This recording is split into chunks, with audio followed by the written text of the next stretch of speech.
Welcome to NACD BoardVision, where leading boardroom advisors, governance professionals, and seasoned directors discuss critical issues related to your responsibilities in the boardroom.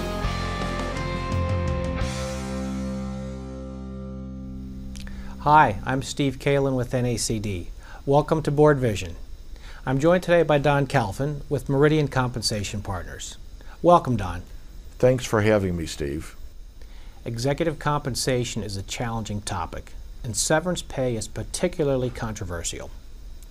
In the context of a merger or acquisition, executives are often entitled to very large severance payouts, often referred to as golden parachutes. We've seen golden parachutes garner a lot of negative shareholder attention over the past several years. Has it reached a point where golden parachutes are going away? They're certainly not going away, but we're seeing significant restructuring of golden parachute arrangements.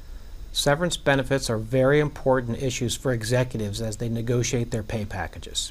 And with M&A a fact of life, golden parachutes are fairly common. Now we're seeing shareholders weigh in on executive pay packages through say-on-pay votes. Golden parachute arrangements may either refer to general severance benefits or change of control severance benefits. General severance benefits are not paid in connection with the change of control, but solely upon the termination of employment of an executive. On the other hand, change of control severance benefits are triggered upon a merger, acquisition, or other similar corporate transaction. Change in control severance benefits have a reputation for being more lucrative than general severance benefits. Can you explain the difference?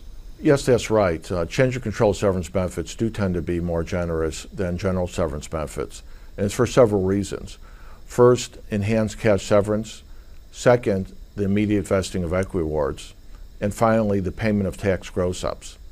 The result of this has led to reported value of change of control payments being considered extraordinarily high by some parties. In addition to concerns over the actual dollar value of golden parachutes, some stakeholders believe it's inappropriate to immediately vest equity awards solely based on a change in control. But the focus of the greatest criticism relates to tax gross-ups. Are tax gross-ups a significant part of golden parachute packages? Historically, they have been. Change of control severance payments are often subject to a 20% excise tax payable by the executive. To neutralize the economic impact of this excise tax, golden parachute arrangements often provide for the payment of a tax gross-up. For some time now, ISS has been wary of tax gross-ups and excessive severance payments. And now that investors have a say on pay, ISS has been recommending that investors vote against a company's executive pay program that includes a tax gross-up in any new golden parachute arrangement. How is this affecting compensation policy at the board level? Boards are fully aware of ISS's influence on investors. And given ISS's negative view on tax gross-ups and other golden parachute benefits, this has resulted in companies taking another look at their change of control severance arrangements. So we've got stakeholder criticism, more transparent disclosure requirements, and ISS's negative vote recommendations on some executive pay programs.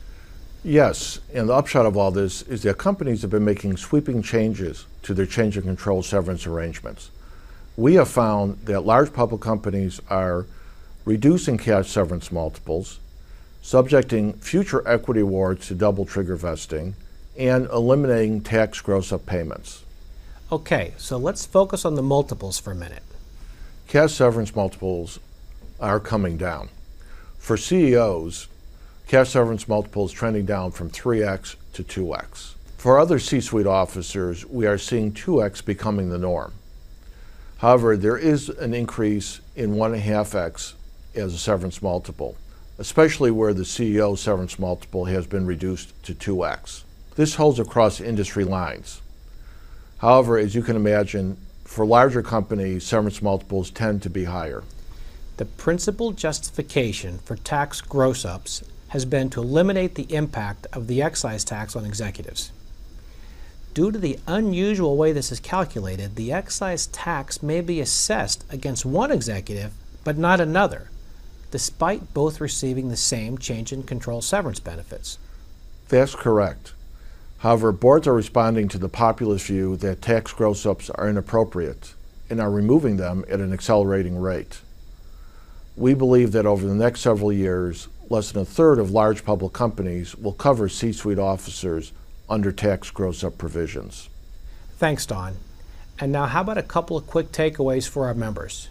What steps should boards take? Steve, we are recommending that boards take the following 3 actions.